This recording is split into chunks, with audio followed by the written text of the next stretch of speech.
ملتانی یفقہوا قولی 84,471 مربع میل پہ مشتمل ریاست جموں کشمیر جو صدیوں سے اس کرۂ ارض پہ اپنا ایک وجود رکھتی تھی،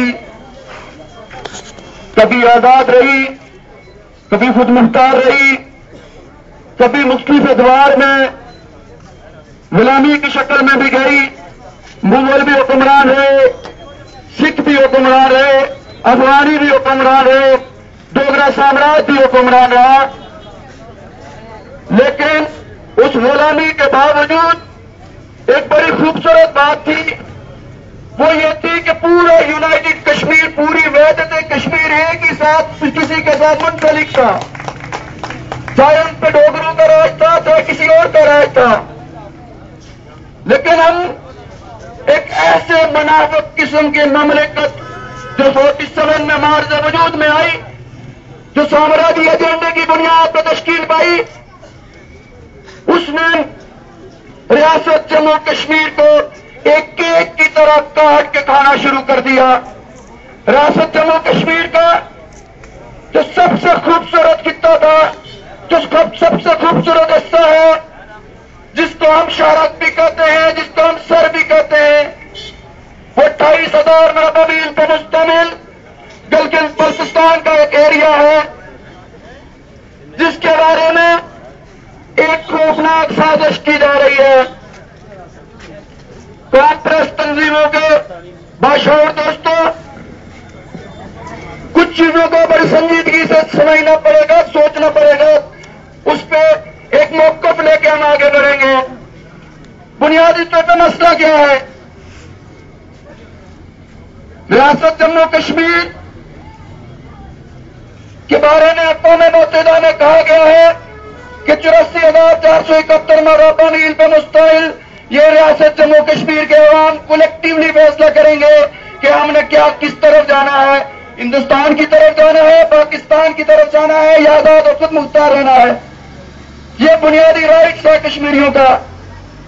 لیکن اب جو صورتحال پیدا ہوئی،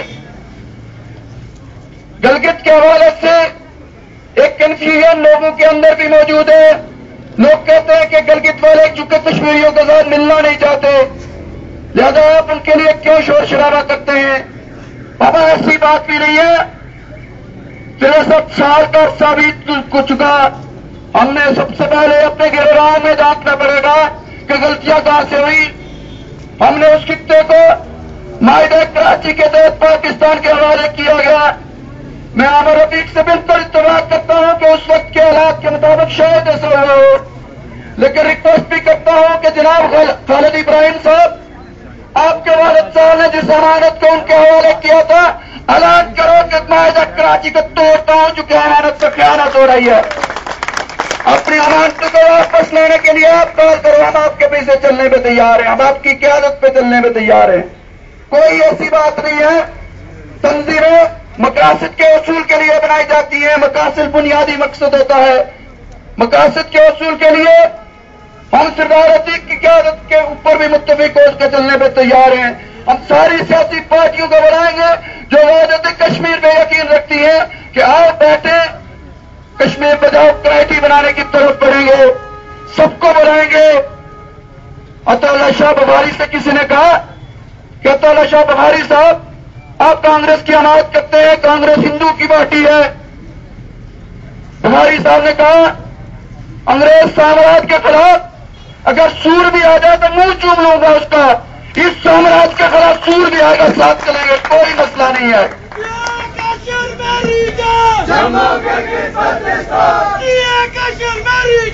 بنیادی طور پہ ہم مطالبہ یہ کر رہے ہیں کہ گلگت بلتستان کے عوام کو وزیر اعظم دیا جائے، صدر دیا جائے، مکمل بااختیار اسمبلی دی جائے۔ ہم یہ نہیں کہتے کہ ان کو رائٹس نہیں ملنے چاہیے، ان کو بھی ٹھیک ہے، نام نہاد صحیح آزاد کشمیر کی طرز کا ایک مکمل سیٹ اپ دیا جائے، ان کو سپریم کورٹ دی جائے، ہائی کورٹ دی جائے۔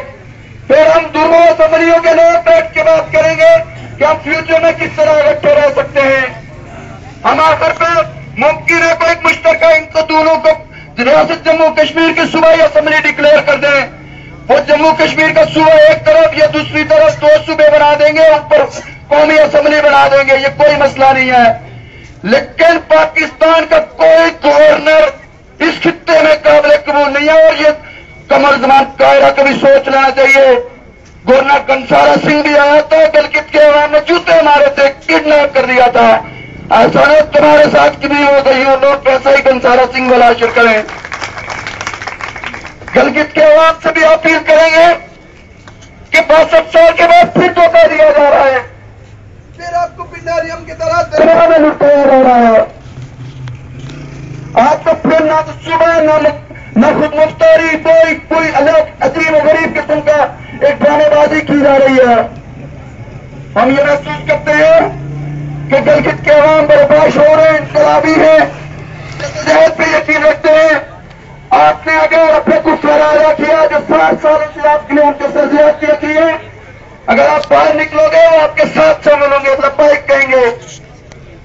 ہم نے 2 سال قبل جب گلگت کی طرح لانگ مارچ کیا, جب ہم گلگت مظفرآباد سے استور کی طرف سفر کیا جس میں ہمارے 2 ساتھی شہید ہوئے, تو گلگت کے عوام نے بہت اپریشیٹ کیا. انہوں نے کہا کہ اگر یہی اسی طرح کا عمل آج سے 20 سال پہلے ہوتا تو یہ شاید حالات نہ ہوتے. ہمارے بھی قصور ہے کہ ہم نے 50 سال تک ان کی خبر گیری نہیں کی.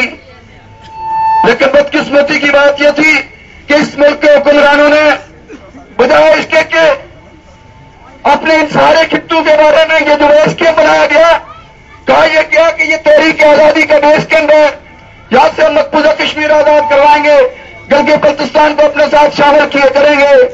اس بیس کیمپ کی صورتحال یہ رہی کہ یہاں پہ ایسے چھوٹے بھونے کے ساتھ لوگ لائے گئے جو چند ٹکوں کے عزیمت اپنے آپ کو بیچتے رہے.